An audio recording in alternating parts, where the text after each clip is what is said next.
Slovenia is a small country. It was a really specific situation because we introduced market economy, and of course, the old box couldn't do it, right? So you have to have new generation coming in that was willing to work 16 hours a day at that point of time. I mean, I remember our teams, right, in international banking subsidiaries, we were kids.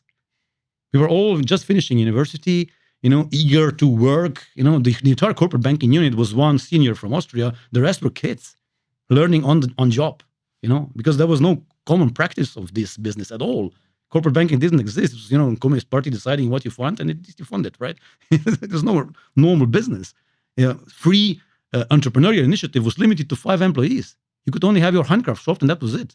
Privately, you couldn't hold the business even. You couldn't own the business privately, right? So it was really completely new evolution of economy as a whole. And these then required normal corporate banking principles where you try to understand the underlying business cash flows, right? To project these cash flows, do the bank case, the stress case, and then you really start talking about supporting the growth of the Latvies to become a normal economy with Mittelstand as a backbone, with normal structure of the economy and so on, right? So it was really, really very intriguing for us, all of us youngsters. And my generation, right, of kids of that time ended up practically almost without exception from this BACA team in management boards of banks. 6, 7 kids from the same generation, we all ended up in management boards of the banks in the country. Because as I said, there was no competition, right? There were no gray hairs, running this for 25 years. It doesn't exist. It didn't exist. So there was a step change, which offered incredible opportunity to young generation because we suddenly were, in front line. Suddenly we are doing crazy stuff, tough deals, big deals, syndication deals. It was us working on that and learning on the go, right? We had to reinvent it basically with assistance, obviously, from Viennese hubs of international businesses. It was predominantly Viennese hubs at that point of time.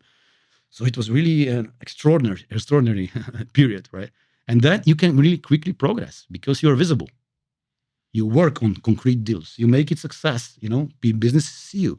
You're quickly, somehow recognized.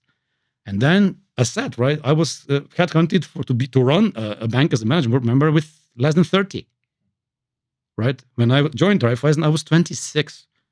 And I had to pull off the restructuring. I had to, come to settlement agreements with employees because we got rid of half of them. Because, of course, this was pseudo-caritative charity institution instead of real commercial bank, right? So I was really working in restructuring mode with 26.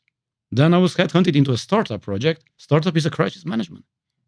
Startup is totally crisis management, right? So from crisis management to crisis management, right?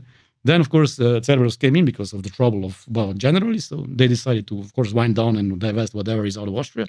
I said, I will not liquidate what I was building because I was personally recruiting everyone, right? These 25 people that were there as a small corporate hub. So then I said, I leave. I used the time for the MBA and then I was appointed for the insurance company management board. And this was the experience. This was the thing that really profiled me.